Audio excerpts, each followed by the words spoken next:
We have mapped almost every room in our cosmic house. But one.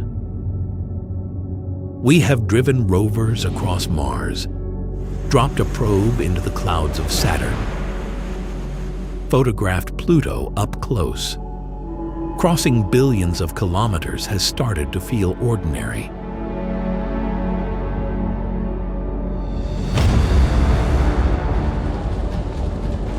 One direction has not. Straight up, out of the flat plane the planets share, directly above and below the Sun's poles. It should be the easiest place in the solar system to reach. It turns out to be harder than going to Pluto. For almost all of human history, no eye had ever seen what waits there, or looked down on our own home from above. And the way out begins with the strangest move of all. A probe that must first fall toward the Sun before it can climb.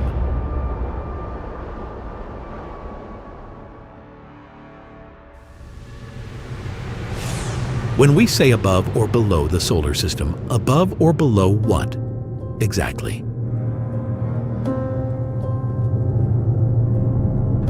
In space, there is no floor. There is no ceiling. There is no single direction everyone in the universe has to agree is up. Two astronauts can drift face to face. One of them turned completely over compared to the other, and neither one is upside down. Both are just floating. Up and down, out here, are not laws. They are agreements. So we need to be honest about what the agreement is. The planets all circle the Sun inside a thin, flat sheet, the way runners stay on a track. Astronomers call that sheet the ecliptic. It exists because the solar system was born from a spinning cloud of gas and dust. As that cloud collapsed under its own gravity, it spun faster and flattened out. A figure skater pulling in her arms speeds up the same way. So does pizza dough when you spin it into a disc.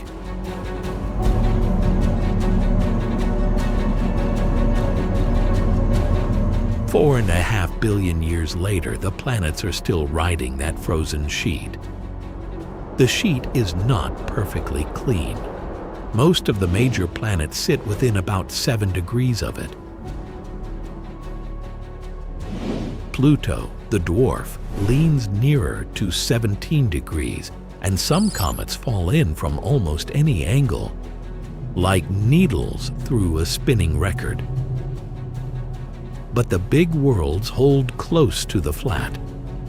So above or below the solar system means one thing: the two directions that point straight out of that sheet, toward the empty space over the Sun's north pole and under its south. Up is not a place the universe marked for us. It is just the way off the disk. So if up out of the solar system only means straight off this flat sheet, why has almost no spacecraft ever gone there?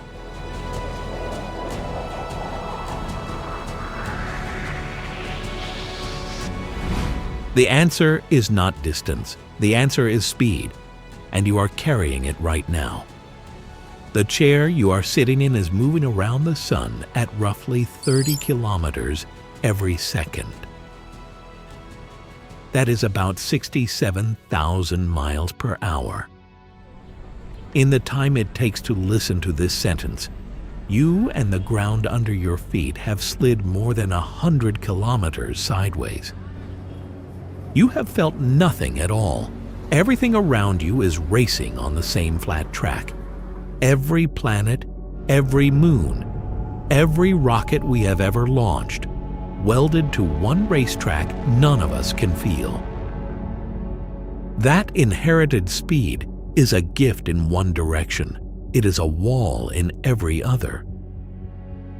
To send a probe to Mars, you only need to change your speed by about 4 kilometers per second, because Mars is already moving the same way you are. You are nudging forward along the track, but to go straight up, that 30 kilometers per second of sideways motion becomes your enemy. You cannot use any of it. First, you have to cancel almost all of it. Erase the speed you were born with. Fight 4.5 billion years of momentum, and only then begin to climb. That is nearly 10 times the cost of reaching Mars. To feel the size of it, 30 kilometers a second would carry you from New York to Los Angeles in about 2.5 minutes. That is the speed you would have to throw away just to hang still above the sun. Here's where it stops feeling like math. Pluto sits about 3.5 billion miles out, roughly 5.5 billion kilometers, at the frozen edge of everything we know. Reaching Pluto takes less energy than reaching a point a few million miles straight above the sun's north pole. The far edge of the solar system is easier to touch than the air right over our own star. We are not walled in by distance. We are walled in by our own speed. That is why no rocket just points up and goes. Burning enough fuel to cancel out 30 kilometers per second is a fantasy. So every serious design has to steal motion from a planet's gravity instead of fighting it. Because climbing out is so expensive, almost nothing has ever gone there. Which is why the space above the sun is still a blank spot on our maps, even now. We have been picturing up as if our flat sheet were lying neatly along the floor of the galaxy. It is not.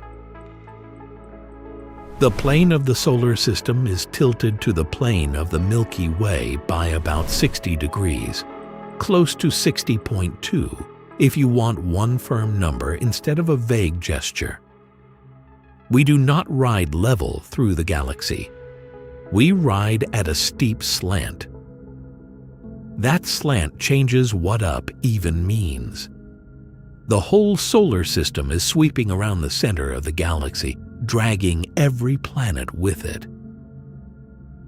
So the direction we call above and below the sun is, in a real sense, closer to ahead and behind us as we travel. The space over the sun's pole is partly the road we are driving toward. We are not a still pond. We are a current. And the current is fast.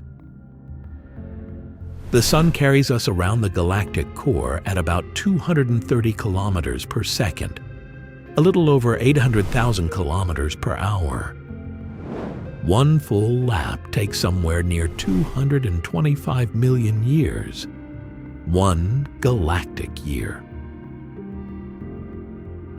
The last time the solar system sat exactly where it sits tonight, dinosaurs were the most advanced thing walking the Earth. So our true path is not a flat circle at all. It is a long, slow spiral through the galaxy, and what counts as up keeps quietly turning with it.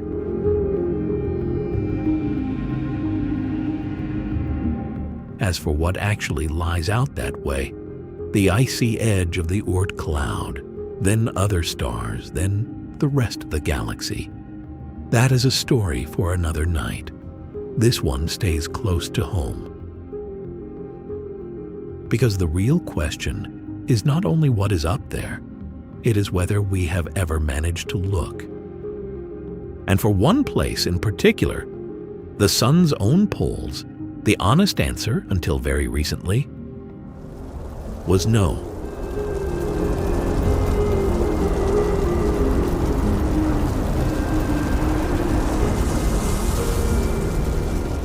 Look straight up from the sun and you are staring at its poles, the top and bottom of our own star.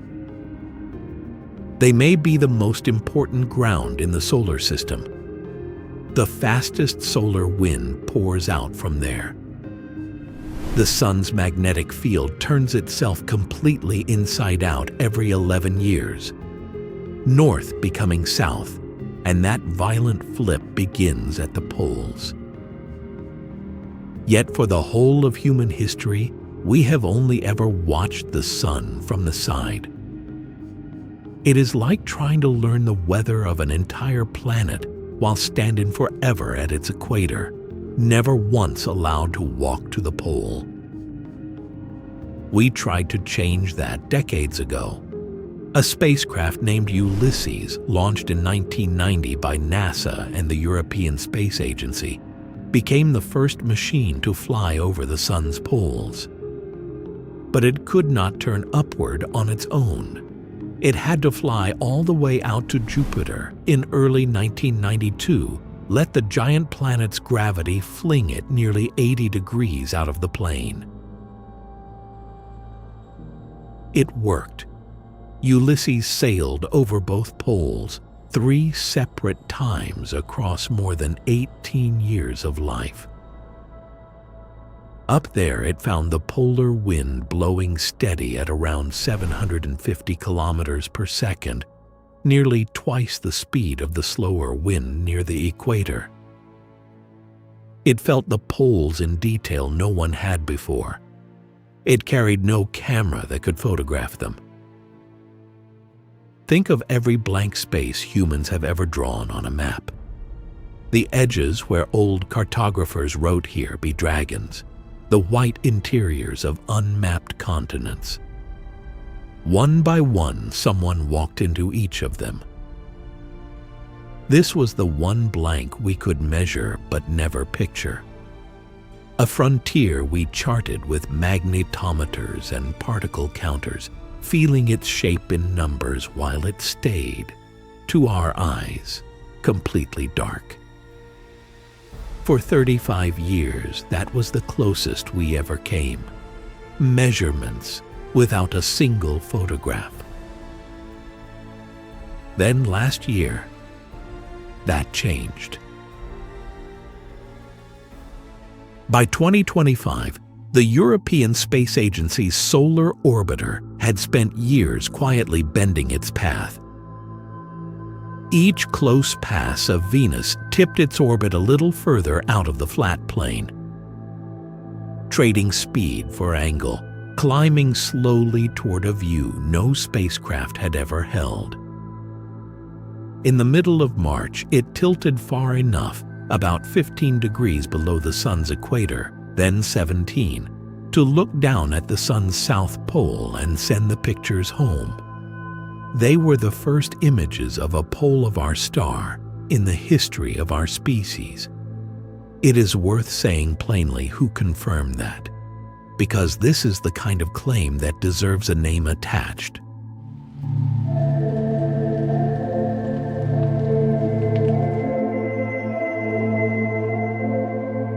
Today we reveal humankind's first ever views of the sun's pole, said Carol Mundell, the agency's director of science. Every photograph of the sun taken before that moment, every one across all of history, was shot from somewhere near the equator. The Earth and every telescope we had ever flown were trapped in the same flat plane as the planets. We had been looking at our own star edge on for as long as we had been looking at all. And the face it finally turned toward us did not look calm. Instead of the smooth, ordered bands we know from the side, the South Pole showed a chaotic, tangled knot of magnetism. North and south polarities jumbled together in the same place at once.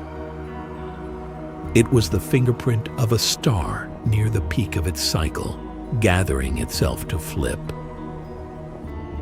The full set of pole-to-pole data only finished arriving later in the year. For decades, we had described the roof of our own house from the ground, guessing at it. In March of 2025, for the first time, we climbed high enough to see it. And the roof was on fire in a pattern no model had drawn. Seeing the pole was only half the prize. There is something even larger we have never seen from outside, and we are sitting inside it right now.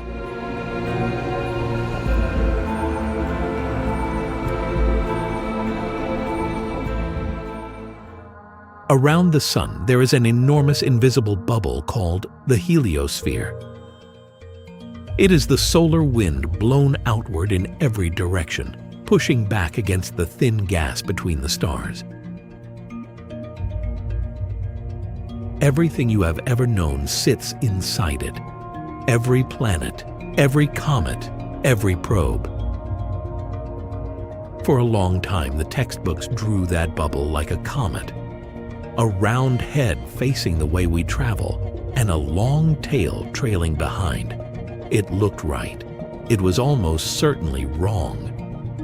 In 2020, a team led by Oberth at Boston University ran a fresh model on NASA data and got a different shape. Charged particles picked up at the edge of the bubble seemed to leak away too quickly to form any long tail. In their leading version, the heliosphere looks less like a comet and more like a deflated croissant. A curved, puffed center with two jets curling off the sides and no tail. Other teams still argue for the tail. The real shape is genuinely unsettled, and that is the whole point.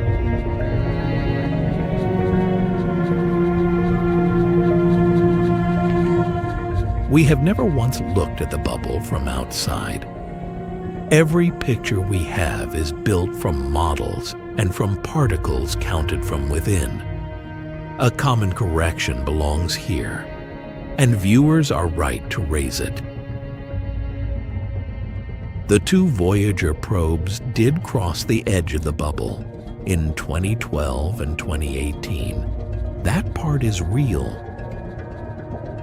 But they crossed it sideways, traveling nearly flat along the plane of the planets. They told us about the wall at 2 points. They could never show us the whole shape from above.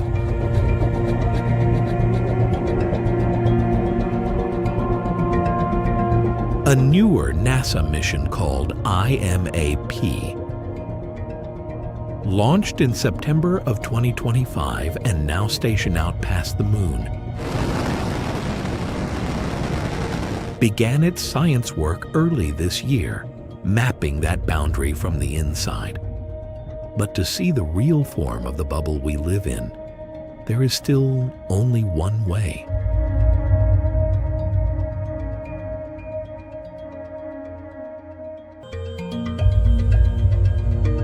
Rise high above the plane and look down on all of it at once.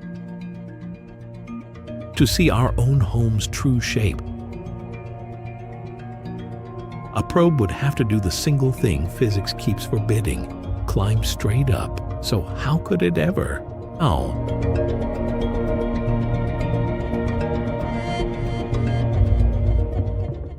You cannot solve this by building a bigger rocket.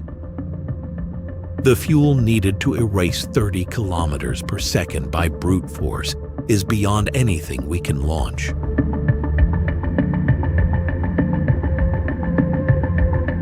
So the way up turns out to run in the opposite direction from the one every instinct points to. Instead of aiming your engines at the sky and trying to climb, you do the reverse. You let the spacecraft fall, drop it inward toward the sun. Here is why that works. And it is one of the oldest tricks in spaceflight, written down by Hermann Oberth back in 1929. A rocket engine gives you far more energy when you fire it while already moving fast, deep inside a strong gravity well, than when you fire it out in empty space. Picture pushing a child on a swing. Shove at the very bottom of the arc when they are moving fastest, and they fly much higher than if you push anywhere else. A probe that falls toward the sun is doing the same thing, racing inward, picking up speed, until at its closest pass it is moving well over 100 kilometers per second. Studies suggest making that burn at only 3 to 6 solar radii from the surface, screaming through the bottom of the sun's gravity well. Fire the engine there at that one instant, and the dive becomes the launch pad. This is not just a thought experiment on a whiteboard. The technique sits at the heart of real proposals. The Interstellar Probe Study at the Johns Hopkins Applied Physics Laboratory and Project Lyra, drawn up to chase interstellar visitors like Oumuamua, with launch windows sketched for the early 2030s. The cheapest way to set up the dive is to fly out to Jupiter first and throw away almost all your sideways speed there. Exactly the kind of planetary slingshot Ulysses already used to reach the poles. Some have asked about using Uranus, whose axis lies nearly sideways. Clever, but it sits too far and too slow to help. A solar sail could do it too, the patient way, riding the faint push of sunlight with no fuel at all, slowly winding its orbit upward over years. So picture 2 missions on the table. One unfurls a solar sail and climbs above the pole slowly, patiently, on nothing but light. The other dives straight at the sun and rides one violent burn out of the plane. If you had to fund the first probe ever to climb above the sun, which would you bet on, the patient sail or the dangerous dive? Tell us below.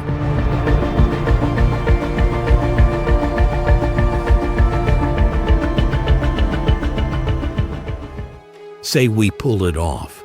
A probe finally climbs above the plane.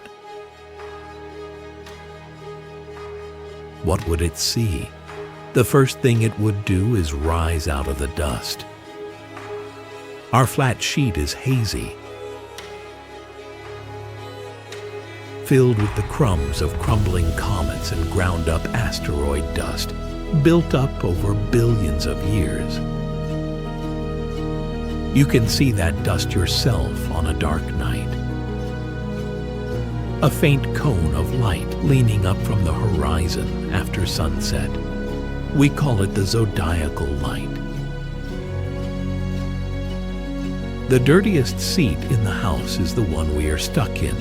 A telescope that climbed above the plane would leave most of that haze behind within months, into a view clean enough to hunt for the faint fingerprint of life around other stars.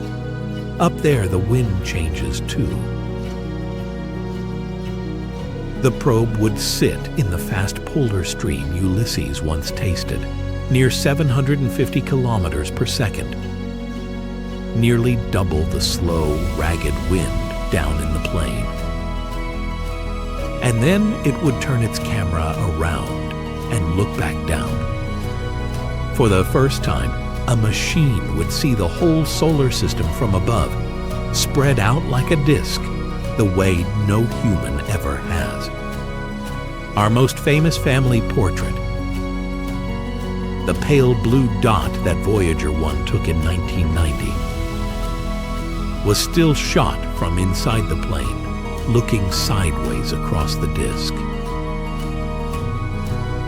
The one looking down on our own home from above it has never been taken at all.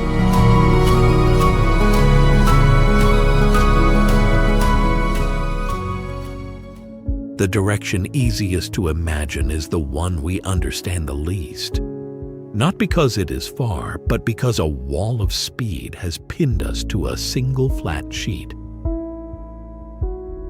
free to wander sideways forever, never once able to step off and look back. We have only just glimpsed the poles of our own star in a year most of us lived through.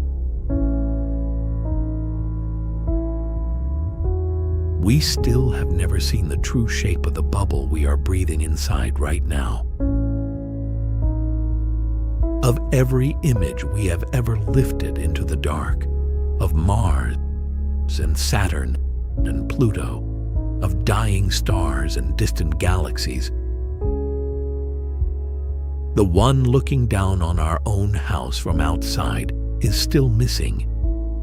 It is the closest photograph there is, and it is the only one we have never been able to take.